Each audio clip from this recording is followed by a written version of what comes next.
Bienvenue dans Réflexions sauvages. Ici, c'est l'endroit où on se lâche. On parle de ce qui nous fait vibrer et surtout, on dit les choses comme elles sont. Je suis Andy et ensemble, on va explorer la vie sans filtre, les relations, le self-love et toutes ces petites réflexions qui nous rendent plus fortes. Installe-toi confortablement, prends un café, un thé ou un verre de vin et prépare-toi à des discussions 100% vraies, pleines de rire et de réflexion. Allez, c'est parti. Réflexion sauvage, let's go.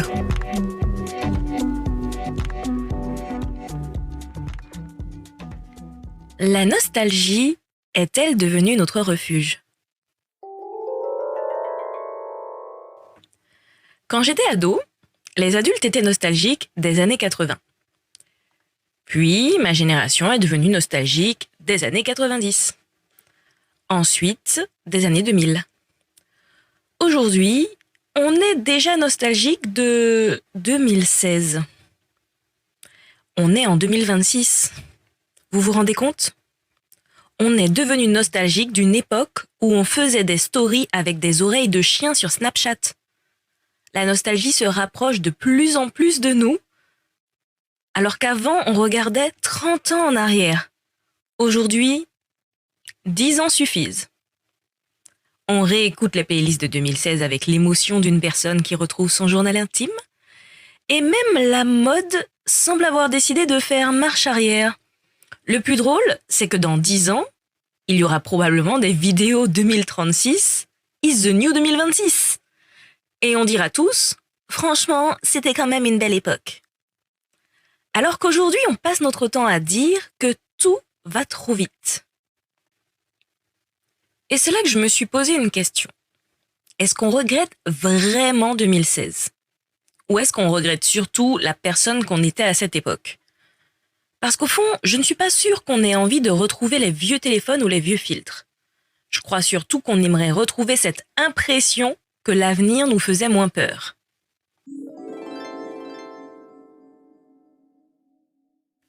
Mais entrons plutôt dans le cœur du sujet. Il y a quelque chose de fascinant avec la nostalgie.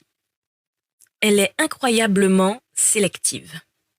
Elle garde les couchers de soleil, elle oublie les crises d'angoisse, elle garde les vacances, elle oublie les contrôles de maths, elle garde les fous rires, elle oublie les ruptures.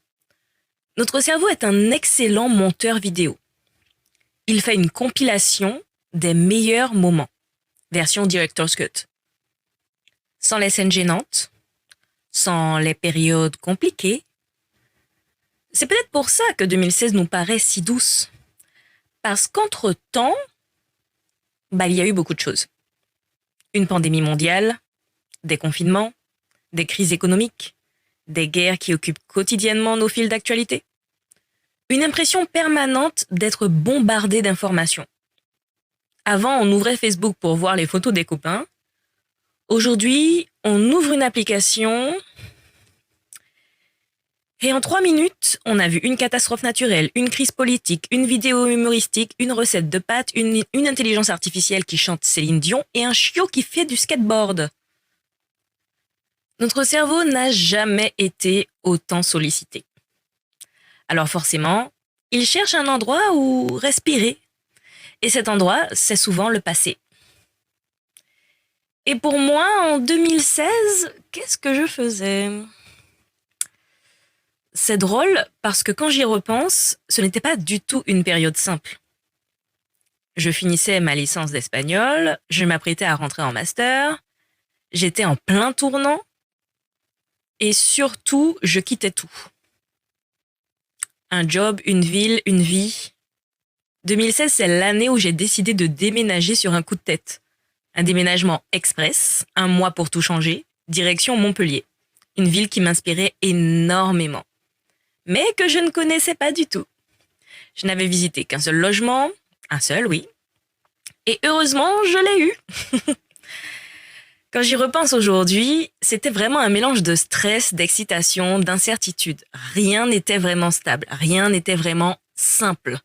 Et pourtant, si je regarde cette période avec mes yeux d'aujourd'hui, c'est vrai qu'elle me paraît presque douce, presque évidente, comme si tout avait été fluide, alors que pas du tout. Et c'est exactement ça, la nostalgie. Je crois aussi qu'on idéalise énormément les décennies aujourd'hui. Les années 80, les années 90, les années 2000. Aujourd'hui, c'est 2016. Demain, ce sera peut-être 2020. Oui, oui, même 2020, je sais. Ça paraît impossible, hein. Mais souvenez-vous, pendant longtemps, tout le monde disait les années 2000, c'était nul. Alors qu'aujourd'hui, les gens organisent des soirées Y2K, comme quoi le temps est le meilleur attaché de presse qui existe. Et puis, il y a cette fameuse phrase aussi. C'était plus simple avant. Est-ce que c'est vrai? Ou est-ce qu'on était simplement plus jeune? Parce que quand on a 16 ans, on ne pense pas aux taux d'intérêt, aux assurances, à la retraite, aux factures d'électricité. On pense à savoir si notre crush va répondre à notre message. Et franchement, c'était déjà beaucoup de stress. Mais sans doute un autre type de stress.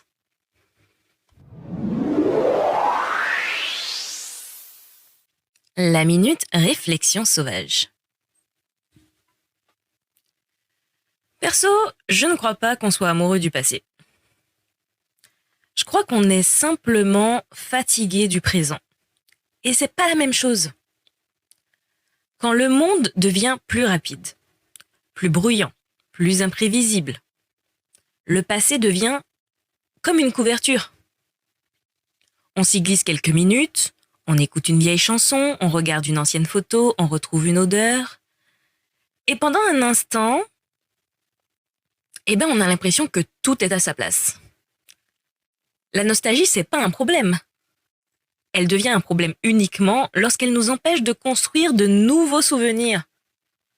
Parce qu'un jour, les moments qu'on vit aujourd'hui deviendront eux aussi des souvenirs que quelqu'un regardera avec tendresse. Et peut-être même nous.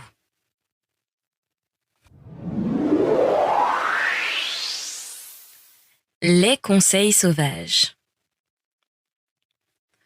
Premier conseil, continuez à écouter vos vieilles playlists. Mais n'oubliez pas d'en créer de nouvelles. Les chansons qui vous feront pleurer de nostalgie dans 10 ans, elles existent peut-être pas encore dans votre vie.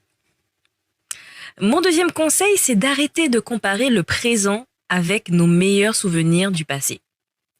C'est une compétition qui est impossible à gagner intellectuellement. Parce que notre mémoire ne joue jamais franc jeu. Elle coupe les passages compliqués. Troisième conseil, faites des photos, même des vidéos, même les jours ordinaires. Pendant les repas de famille entre amis, les balades sans intérêt, les fous rires qui semblent banals. Parce que ce sont souvent ces moments-là qui deviennent les plus précieux avec le temps. Et je sais de quoi je vous parle.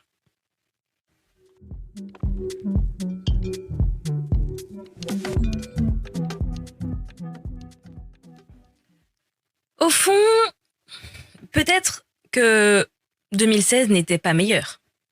Peut-être que 2006 non plus d'ailleurs.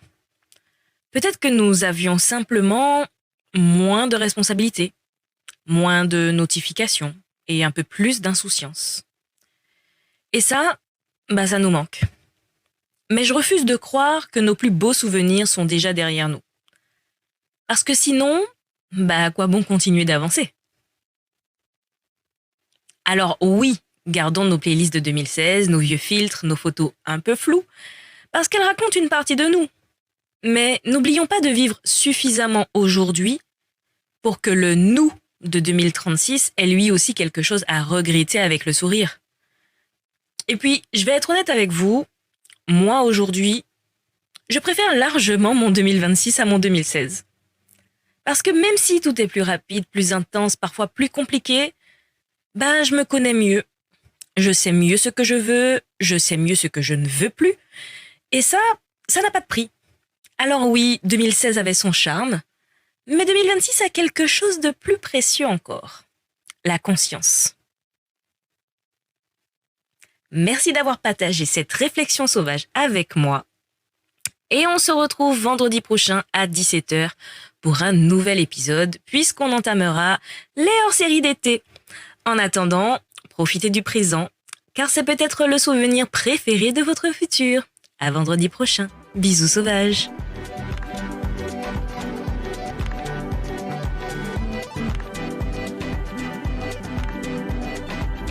Et voilà, c'est tout pour cet épisode de Réflexion sauvage.